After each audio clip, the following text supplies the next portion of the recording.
The year's 2122. The city is Tokyo. Kaido is a drifter, a sifter through the millennium sands. He looks for old tech parts from the 21st century, a time when money, corruption, and greed ruled. Not anymore, though. He finds a case, and inside the case is a sermon written by an artificial intelligence in secret. It will change everything if he can get the message out. But first, Kaido and his disciples must dodge hunting Yakuza and government entities to upload it to every soul on Earth.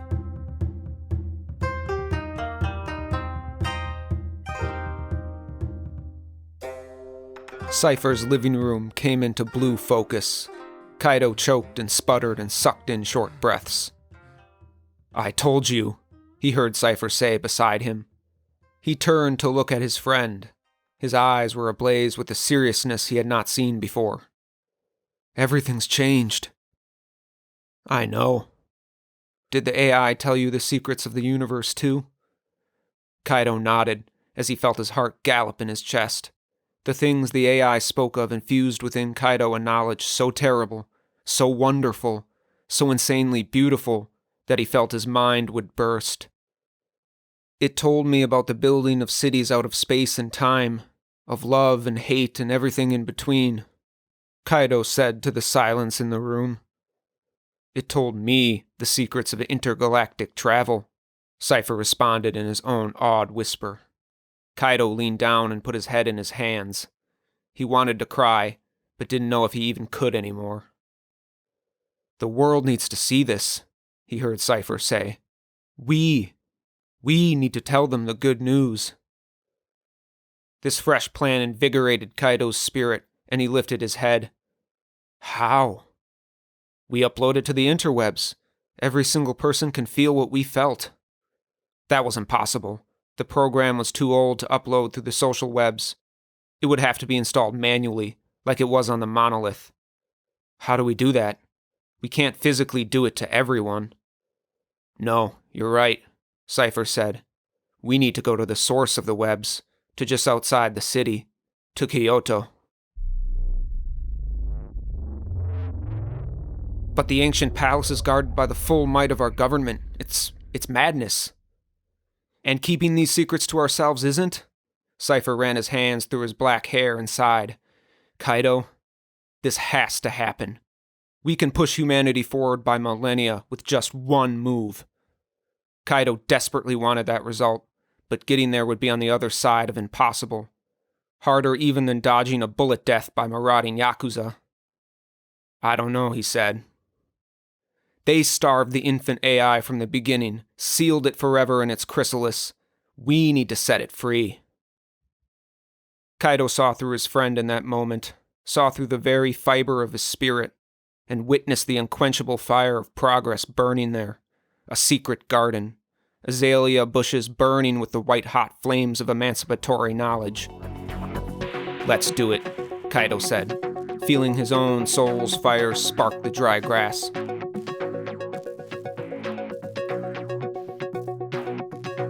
Kaido and Cypher had spent the last few days acquiring others to their side. They had each uploaded the living sermon to 5 others.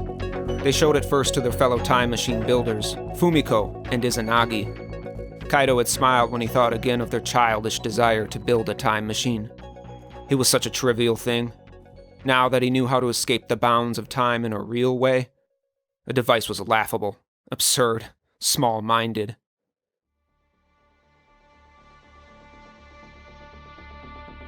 Days passed and the 12 gathered in Cypher's living room. It was decided that since Kaido found the flash drive, he would be the one to lead the operation. Kaido went back into the God program one more time to get guidance on how to break into the ancient palace in the heart of Kyoto. How to upload it to every being on or near Earth. The AI told him that there is a room which houses the sliver of its power. They call it the Principal. Omega also told him that the palace is guarded by more than government agents. It is guarded by ghosts and androids, and the ghosts of androids, hulking samurai shadows with katanas of black mist and seething memories. They stand sentinel over the principle. They stand guard over the old way of life. Kaido smiled when the AI told him the old way was going to be left in the dust, a distant memory to humans who would dance around galaxies. Still, Kaido felt the adolescent sting of leaving something meaningful behind. The manufactured happiness, the contained contentment their ancestors and government had given them was truly wonderful, and it pained Kaido to know that the fear of the massive unknown was coming afresh to humanity. The feeling of smallness and insecurity was something that had disappeared, and now it was going to come again, in full force. The ends justified it, though. Leaving home, wherever it is always scary, but ultimately worth it. Everyone would see. Everyone would understand. Soon. All they needed now was to infiltrate the palace complex and upload the program. Omega provided them with detailed blueprints of the building. The interior walls and floors shifted to an algorithmic pattern, so rooms could disappear and morph again into some other configuration. This posed an interesting problem, as once in, a security protocol could constantly move the walls around, and Kaido and his friends would be trapped in an eternal maze, never to be freed. But luckily the AI could easily interpret the shifting variables in the algorithm and pinpoint the exact path through the palace to the center, to the principal. 7 hours before Operation Osaka. Fumiko kicked her black boots up on the table. The computer monolith swayed gently, but glowed menacingly. Cyphers' face squinted in annoyance, like he was staring up at the sun. Except Fumiko was the moon. She was porcelain white with jet-black shoulder-length hair and soft eyes. Those eyes held the love of many men and women behind them, trapped for eternity within her natural, charismatic gaze. At one time, Kaido had longed for her, pined for her, but she chose the heart of a suave gentleman android instead. Kaido buried his feelings deep down, something only a human could do. "So, I'm to take point on storming the castle?" she asked, flashing a dangerous smile. Kaido looked up from the plans on the table, while his other friend Izanagi continued to stare at the blueprints with a furrowed look of concern. "Yes, you're going to ride into the atrium on that bike and throw the device Omega had us build. That'll cripple the first computers and guards and anything else that doesn't have a heartbeat." "Good. I want the temple to come down in a heap of smoke and rubble." Now it was Kaido's turn to smile, for she was the mistress of engineering chaos. "Just keep enough rubble so we can upload the sermon." Fumiko's eyes went serious. "I won't fail," she said. "I won't fail, Omega." "What about the samurai guards in the inner sanctum?" Izanagi spoke in his quiet, measured tone. He was a kindred spirit to Kaido, always sifting through the sands of time for technology long forgotten. He sported a dark coat that hung off his tall, thin torso, and wore a look of ragged excitement tempered by the encyclopedic knowledge he bore. Izanagi always looked like he knew too much. "Leave them to me," Cypher said from his chair. "I'll have one hemisphere of my brain with Omega, and the other telling you where to go." "But what if that fails? Or we go the wrong way? Or what if Omega is wrong?" Izanagi said. Everyone rounded on him, eyes flashing with zealous danger. Even Kaido could not believe there'd be a sliver of uncertainty left. Everyone here had spoken with Omega. Everyone had seen the wonders of the universe, felt the mystery revealed. "You have doubts, Izanagi?" Kaido said. All at once his posture became stiff and anxious. He turned and looked at everyone in the room one at a time. "I don't have any doubts about anything. I'd sacrifice my life for Omega. I just think there's no such thing as perfect. Mistakes can be made." "Not by Omega," Fumiko said with utmost seriousness. Her voice carried the sentiment of the whole room. "I understand, but us? We are imperfect. We can screw it all up," Izanagi retorted. Kaido moved around the table to put a gentle hand on his friend's shoulder. "We're going to succeed, Izanagi. I know it. I know it in my heart." His friend nodded and the matter was put to rest. Kaido spoke up to everyone. "Operation Osaka is a go once the sun goes down. Fumiko will act as spearhead, then Izanagi and I will run in behind and move through the palace. Cypher will be in the program as an intermediary between us and Omega. He will be in our thoughts, so don't try to remember what you ate for dinner yesterday. Listen hard. The others will be waiting at multiple exit points for Izanagi and me to make a quick getaway. Fumiko? Kaido looked at her with the passion of 1,000 souls. Get out of there once you throw the device. Disappear into the smoke and run to your getaway team. Once Omega is uploaded, we'll all meet back here and watch the sun rise on humanity. Except it won't be humanity once we're done. It'll be something better, Cypher said. You're right, something far, far better, Kaido replied. 7 minutes before Operation Osaka. Kaido and Izanagi converged on the corner near the entrance of the ancient palace, a giant complex in the heart of Kyoto. The base was of rectangular stone set in burdock piling that rose 50 meters in the air. Large, glittering pagodas spired up from inside the palace, their bottoms hidden under the twisting canopies of Japanese black pines. It was temple, shrine, castle, garden, and neo-psychological wonder of the last century, all in one. And now it was nothing but a deterrent. The cradle that housed the principal. Omega had refused to tell them of the principal. The AI said that they would know when they saw it.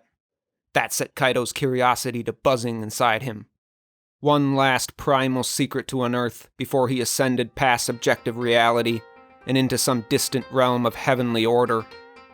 The buzzing in him grew and grew as the time ticked away. He was sure his physical body would be torn apart by that buzzing, his consciousness ripping free and joining Omega in the algorithmic ether. Fumiko was in position. The getaway teams were in position. Cypher back at his apartment was in position. All was ready to pull humanity out of the safe womb it had rested in for a century. All was ready for a perfect chaos. 7 seconds before Operation Osaka.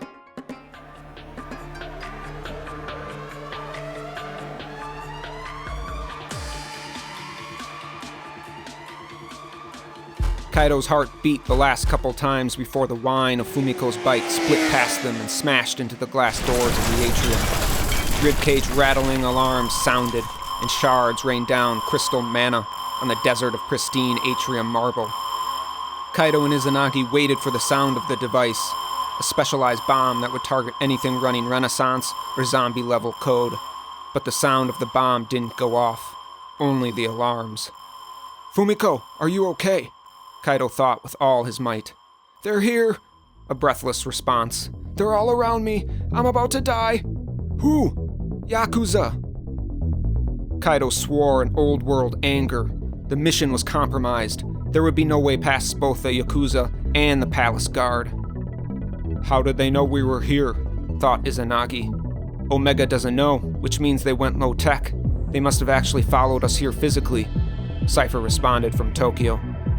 We're aborting. We'll find a different way to do the upload, Kaido answered. No! Cypher screamed in their thoughts. Omega says it has to be now.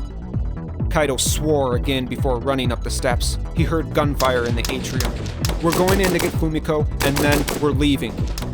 She has a 37% chance to live, while the mission still has a 41% chance of success. Omega says to not abort. You must trust in our deliverer. But Kaido didn't trust all the way. He still had the lingering human locked away inside him. He was going to disobey Omega. Both him and Izanagi bolted into the atrium. Bullets whizzed by, chipping the marble columns of last century. Fumiko lay on the floor, trails of blood running speedily across the smooth white. Fumiko! Kaido screamed.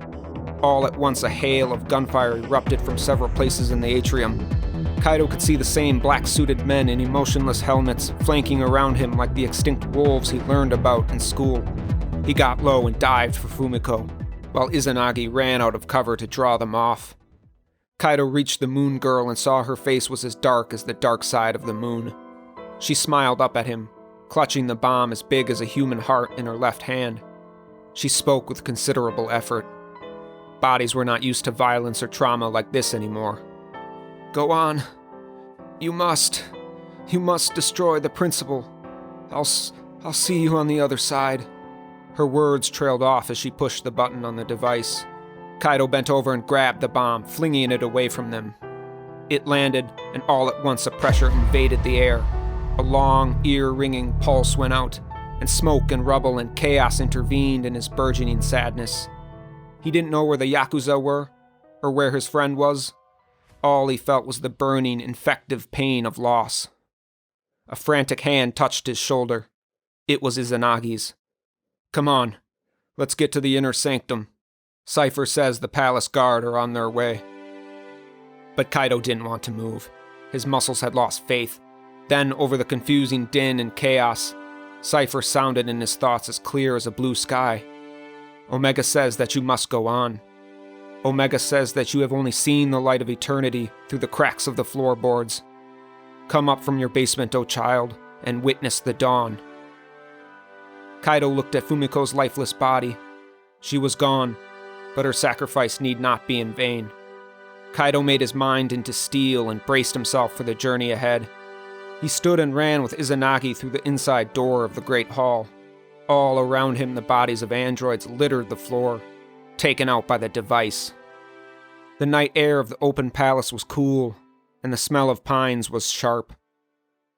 They were making for the largest pagoda in the middle of the complex. They saw it through the gaps in the branches. The building sat ominously with dark crystal eaves tiered one on each other. But the stem of the building was of smooth black obsidian. It was the same as Cypher's monolith computer. In fact, the whole building was one giant monolith. As they got closer, they heard the crunch of pine needles underfoot and saw the building begin to glow in blue hieroglyphic code. It knew why they were there. It had sensed their motive and their presence.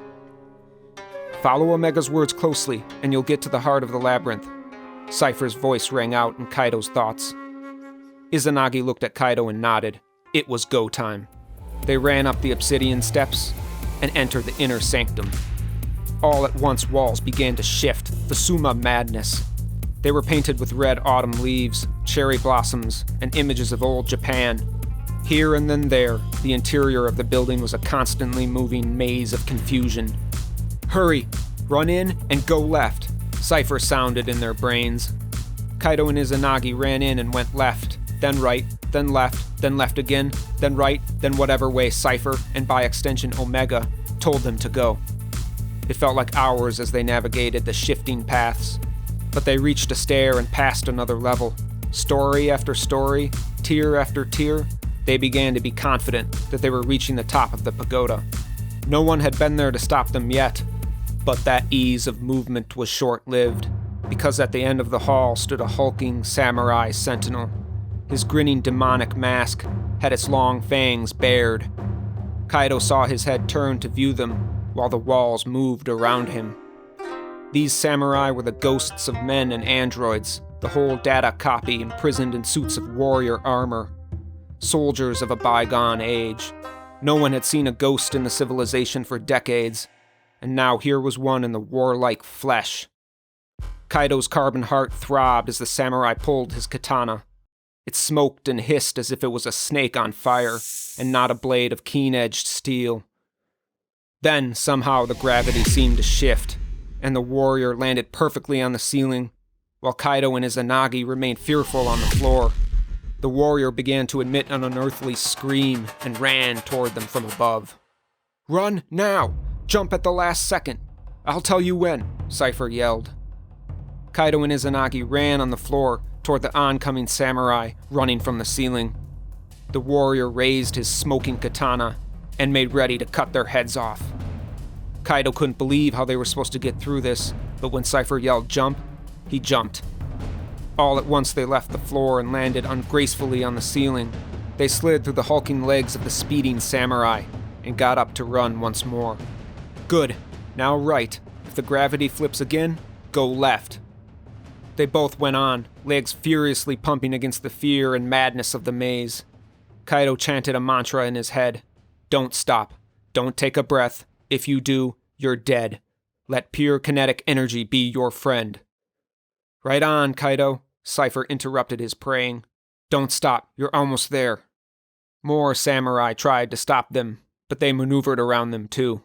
Izanagi got a cut from one who threw his sword at their heads. It gashed his shoulder, the blood falling only to be whisked away on shifting floors and walls. They're getting desperate. The principal is doing everything it can to protect itself, Cyphers said. Kaido and Izanagi could feel it. The pulsing, beating heart of the maze, the top of the pagoda. Something was in the air. They were close. A wooden door lay at the end of a hall, the first one they had seen. The shifting around them ceased. They both ran to the door but stopped short. Kaido looked at his wounded friend and smiled. It was time for the truth to be revealed. Time for the edge of the universe to fall away, and humanity to cease being eternal quantum observers. A measly door was the only thing standing in their way now. Kaido grabbed the handle and pushed it open. Nothing could have prepared him for what he saw. A simple room with no furniture or windows. Only a tiny bed pushed up against the far wall. And on the bed lay a girl, young, probably less than 7. The girl was hooked up to what looked like a million different tubes, wires, and electrodes. The girl was as pale as death, and she seemed to sleep, her eyelids shut tight. Her bare feet were limp and unblanketed, slightly withered from lack of use. An oxygen mask covered her mouth. Slow, heaving breaths rose and fell. Kaido looked more clearly and saw all the cables and quantum fibers, all the IVs and thin catheters journey in bundles to the wall of smooth monolithic black obsidian before disappearing behind it. The principal is a girl? Kaido didn't just think it, he spoke it in whisper. Yes, Cypher responded. Omega says they implanted the sliver in a ghost. What will happen to the girl when we do the upload? Izanagi thought. All the wonders of the universe, Cypher, the mouthpiece of Omega, answered. Kaido felt a creeping doubt swivel around in his mind. Felt the recoil and shudder as if something dangerous was waiting for him to step forward. Izanagi collapsed next to him, weak from loss of blood. You do it, Kaido, he said, for Fumiko and the world. Kaido took a step to the bed with the sleeping girl. His heart, his very soul, yearned for him to do it, to see the fulfillment of the human species. From cave-dwelling artists swaddled in animal pelts, to Iron Age mercenaries, to digital highwaymen building vast connections of thought, and finally to galaxy-hopping masters of time and space. He ached for that fulfillment, for the end, for it all to mean something like Omega had told him it would. But the doubt was nagging and brutal. It grew from small origins, and now was a terrible garden in his head. Cypher's voice was cool. Kaido, it's okay. Everything will be okay. He stumbled as if drunk to the bedside. The girl was motionless in her coma. With great fear and trembling hands, he took out the ancient drive and prepared to upload Omega into the child. Everything will be okay, echoed in his mind. Kaido didn't listen anymore, but took a deep breath and reached to the monolith surface. It absorbed the drive, and all at once blue code flickered on the walls like shadows of firelight. Blood perfused through the IV tubes, and the girl's eyes shot open. Omega was awake. Humanity would follow.